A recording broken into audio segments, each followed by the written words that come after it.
Сәлем тораптастар, міне тәуір қызыл күрең қой іздеген малшылар саудаға сағат жігіттер болса 81 тұяқ денесі кесек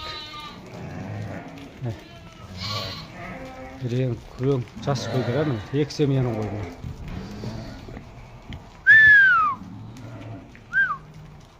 Ерте туытпай, бұның ішінде тұсақ қойдан 18 тұяқ бар. Денелер біраз кішілеудер тұсақ қойдыр, бұның ішіндегі.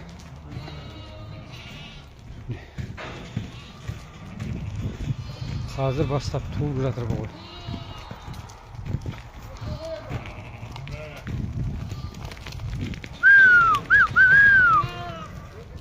Алты қой туылып 4-5 қой желіндеп тұр бұның ішінде.